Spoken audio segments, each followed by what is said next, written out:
మాది నా పేరు మాచల రమేష్. కొండాపూర్ విలేజ్, మండలం చిలుకూరు, జిల్లా జనగాం. అయితే మాది పక్కన ల్యాండ్ ఉన్నది, ఇల్లు ల్యాండ్. వచ్చిన వాళ్ళకు మాకు షేర్ 3 గుంటలు, అది గుంటన్నర 3 గుంటలు ఉంటుంది. 4 ఏళ్ళ క్రితం వాళ్ళకి అమ్మేస్తే పక్కన వీళ్ళు ఉన్నారు, జితేందర్ వాళ్ళది. అయితే వాళ్ళు ఇందిరా మిల్లు వచ్చిందని ముగ్గు వేసుకుంటే వాళ్ళ గొడవ అయిందట. గొడవ అయితే మా చిన్న వచ్చి ఇట్లా లొల్లి పెడతాడని నన్ను తీసుకుపోతే నీ ఇంటికి పోయినా, లొల్లి ఎందుకు, చిన్న వాళ్ళకి ఇల్లు వచ్చింది కదా చూసుకోరు, ఏమైనా ఉంటే నీకే ఉంటుంది కదా అని వెళ్ళిపోతే గాల్లో ఎగరేసుకుంటూ వచ్చి చూసుకుందాం అన్నాడు. 10 గంటలకు జరిగింది ఇది.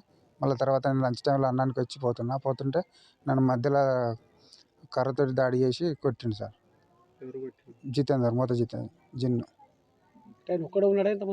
ఒక్కడేమో కొట్టిండు, ఇంకా 4-5 సోపతున్నారు. ఇంకా మేము హాస్పిటల్ పోయినాక ఇట్లా సురేష్ మళ్ళీ ఆడతలేడు అది అని తెలిసింది. తర్వాత ఇక నైట్ వచ్చి వీళ్ళు అంతే ఇంకా ఏడలింకలన్నా దొరకలేడు. నైట్ పోలీసులు వచ్చారు, మేము అందరం మళ్ళీ రాత్రి తోటకాడ పోయి చూసి దొరకలేదు. మా వాళ్ళందరూ వేరు, మళ్ళీ ఇంటికి పోయి చూసినా కానీ ఏడ దొరకలేదు. అది సార్ జరిగింది. అది ఏడున్నారో మనకు తెలియదు సార్, మనం చూడలేదు. నన్ను కొట్టినప్పుడు నేను కొట్టి మా వాళ్ళని తీసుకుని వచ్చే వరకు లేనే లేరు. ఆడ నా బండి లేదు, వాళ్ళు లేరు.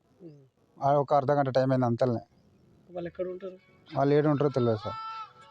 వాళ్ళు ఏం పని చేస్తారో కూడా తెలియదు సార్ మనకు. అది సార్ జరిగింది. పొద్దున విషయం స్టార్ట్ అయింది 10 గంటలకు సార్. మధ్యాహ్నం 2 గంటలకు నన్ను అటాక్ చేశారు, కొట్టిళ్ళు, కర్రలతో దాడి చేసేళ్ళు. మళ్ళీ సాయంత్రం పూట మాలో సురేష్ 4 గంటల నుంచి మిస్సింగ్ అని వచ్చింది. తర్వాత నైట్ అంతా దొరకలే అబ్బాయి. తెల్లవారు హత్య చేసిళ్ళు సార్. మళ్ళీ మాకు పానగండ ఉన్నాయి సార్. మాలో ఏదైనా చర్యలు చూసుకోవాలని సార్లకు విజ్ఞప్తిగా కోరుకుంటున్నాను. బండి వదిలిపెట్టి వెళ్ళిపోయినా, భయంతో బండి వదిలిపెట్టి నేను వెళ్ళిపోయినా. అది సార్ జరిగింది. నేనేం అడగలేదు. ఇది అయిపోగానే ముందుకెళ్ళి మా వాళ్ళకి ఫోన్ చేసిన, మా బామ్మార్లకు ఫోన్ చేయగానే వాళ్ళు వచ్చి నన్ను ట్రీట్మెంట్ తీసుకొని 2 సూదులు వేయించి అటు స్టేషన్ పోయినా సార్. స్టేషన్ పోయినాక ఆడనే 5 అయింది సార్. పోలీసు వాళ్ళు ఇటు ఇంక్వైరీకి వచ్చారు, మేము అటు పోయినాం. నాకు దెబ్బలు తాకితే హాస్పిటల్ పోయినాం. హాస్పిటల్ నుంచి వచ్చే వరకు నైట్ 12 అయింది. నైట్ ఇక అంతకుముందే సురేష్ మిస్సింగ్ అని 3 గంటల నుంచి ఫోన్ లిఫ్ట్ చేస్తలేడు. అది సార్ జరిగింది ఈరోజు. ఫోన్లో వాడతలేడు. అయినాక నాకు 1 గంట తేడా అంతే. నాకు విషయం జరిగినాక 2:30 గట్ల 100కి డయల్ చేసిన. సార్ వాళ్ళు చేస్తే సార్ వాళ్ళు 5 గంటలకు వచ్చారు. వాళ్ళు తొందర వస్తే ఇలాంటివి జరగకుండా ఉండు కావచ్చు. నా పేరు మూతరాములు, గ్రామం కొండాపూరు, చిలుకూరు మండల్, జిల్లా జనగాం, గార్లము. నిన్న జరిగిన సంఘటనలో మాచర్ల రమేష్ను, మూతే జితేందర్, మూతే జిన్ను వాళ్ళతో వచ్చిన గుంపు, గ్యాంగు వాళ్ళంతా కలిసి బాగా కొట్టడం జరిగింది. అరే ఎట్లా జరిగిందని మాకు తెలియగానే ఎట్లా కొట్టిళ్ళు, వాళ్ళు తాగి కొట్టిలా ఏం కొట్టిల్లు అని అంటే, తాగి కాదు, మొత్తం గంజాయి వాసన వచ్చింది. గంజాయి తాగడం వల్లనే బాగా కొట్టిళ్ళు, గంజాయి తాగి నన్ను బాగా కొట్టిళ్ళు. ఎందుకు కొట్టిల్లా అంటే, ఇదివరకు భూ కేసులో కొద్దిగా సాక్షిగానే ఉన్నా కదా, ఆ విషయం మరే నువ్వు సాక్ష్యం చెప్తావరా, నిన్ను జావనరా అని బాగా కొట్టిళ్ళు. నేను తప్పించుకొని ఉరికినా. ఆ ఉరికిన క్రమంలో మీ అందరికీ ఫోన్ చేసిన నేను. మీరు అందరూ ఫోన్ చేసడంతో మీరు అంత వచ్చేసిళ్ళు. మీరు అంతా రాగానే మనం అంతా కలిసి పోలీస్ స్టేషన్ పోయినాం. పోలీస్ స్టేషన్ పోతే ఎంజేఎం పోండి, దెబ్బలు బాగా తాకినాయి కదా అంటే మేము ఎంజేఎం పోయినాము. ఆ ఎంజేఎం పోయిన సమయం 3:30-4 గంటల మధ్యలో సురేష్ కూడా సాక్షి విట్నెస్ కాబట్టి అతడు వీడియో తీసిండు. అంతకుముందు గొడవలో అతన్ని వేసుకొని వెళ్ళి వాళ్ళంతా కలిసి చేతులు కట్టేసి గుడ్డలతో కొట్టి ఊరి తీసిళ్ళు, చీర కొంగుతో ఊరి తీసి చంపడం జరిగింది. కాబట్టి ఇదివరకు కేసు అయితే వాళ్ళు 41 రోజే పోలీస్ స్టేషన్ జైల్లో ఉండి వచ్చేసిళ్ళు.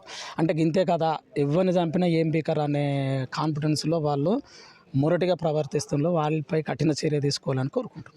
Survey number 139. 139లో 6 వాళ్ళు ఉన్నాయి. 6 వాళ్ళలో మాచర్ల రమేష్, ముత్యాల సురేష్, మోతెల్లము 4. ఈ 6 పల్లెల్లో పోయి అప్పుడు ఆడు జితేందర్, జిన్ను, నీ అమ్మ వాని భార్య దున్నుతుండగా మేమంతా 6 వాళ్ళలో పోయి అడ్డం తిరిగినందుకు ట్రాక్టర్తో దున్నుతూ మమ్మల్ని ఆ ట్రాక్టర్తో గుద్దితే నా కాలేరిగింది, మూతకి తలకాయ వెలిగింది. జితేందర్ అనేటోడు గుద్దిండు. జితేందర్ అనే క్యాండిడేటు ఈ ట్రాక్టర్తో గుద్దడం వల్ల మూతరాములు కాలు ఇరిగింది, మూతకి తలకాయ వలిగింది, మూత సంపత్తి చేయి ఇరిగింది. ఇట్లా మా అందరికి దెబ్బలు తాకడం వల్ల మేము పోలీస్ స్టేషన్ పోవడం వల్ల కేసు అటెంప్ట్ మర్డర్ కేసు కింద బుక్ చేశారు. బుక్ చేస్తే వాళ్ళు ఒక 42 రోజులు 41 రోజు జైలుకు పోయి వచ్చారు. అంతటితోనే అయిపోయింది అనుకున్నాము. మేము కూడా ఇక కేసు నడుతుంది కదా అని మేము చల్లబడ్డాము. అది కక్షగా కేసు ట్రయల్కి వచ్చినట్టున్నది. ఈ సురేష్ సాక్ష్యము మెయిన్ వీడియోగ్రాఫరు ప్లస్ మళ్ళీ ఇంకోటి మాచర్ల రమేష్ అనేటైన సాక్షే. వీళ్ళిద్దరిని కొట్టి చంపితే భయపట్టిస్తే వీళ్ళు ఇంకోసారి ఎవడు భయపడి ఇక భూములకు రావడనే దౌర్జన్యంతో ఈ దుండగులు వాళ్ళిద్దరిని ఒకరిని కొట్టడం జరిగింది, ఒకరిని చంపడం జరిగింది. మూతే జితేందర్ జిన్ను వానితో వచ్చిన దుండగులు. అనగండం ఉన్నది.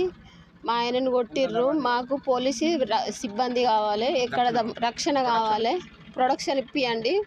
ఎక్కడ ఒంటరిగా దొరికినా ఏం చేసేది తెలియదు. దయచేసి మా కుటుంబానికి మాకు రక్షణ ఇవ్వండి. ఆ మూర్ఖులను తొందరగా దొరకబట్టి శిక్షించండి. అసలైన తొలి వెలుగు. ఫాలో వాట్సాప్ @తొలి వెలుగు official.